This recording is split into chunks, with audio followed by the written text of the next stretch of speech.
In today's video, I am going to teach you how to add images and photos to Godaddy Website Builder. To get started, log into your Godaddy dashboard. This is the main area where you manage your website and other Godaddy products. Once you are inside the dashboard, look for the website section. You may need to scroll a little to find it, depending on how your account page is arranged. When you see your website listed, click Edit Website or Edit Site, depending on the version you see on your screen. This will open the Visual Editor panel, which is where you can make changes to your site layout and content in real time. Give it a moment to load fully so you can clearly see the page elements.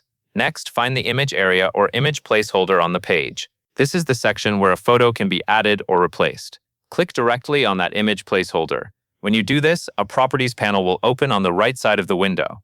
This panel gives you the controls for that specific image section, so make sure the correct image block is selected before moving on. In the Properties panel, click Change Image or Add Image if no image has been placed there yet. This is the option that lets you update the visual content for that part of the page. If you are replacing an existing photo, the new image will take its place. If you are adding one for the first time, it will appear in that empty image area. Take a moment to check how the image looks inside your page layout. It is a good idea to make sure the photo fits the section well and supports the content around it. Clear, high-quality images usually work best, especially for banners, service sections, or featured content areas.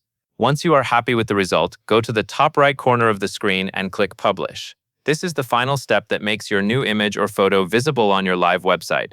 If you leave the editor without publishing, your changes may not appear to visitors, so be sure not to skip this part. After publishing, your updated visual content is live on your site. That covers everything you need to know.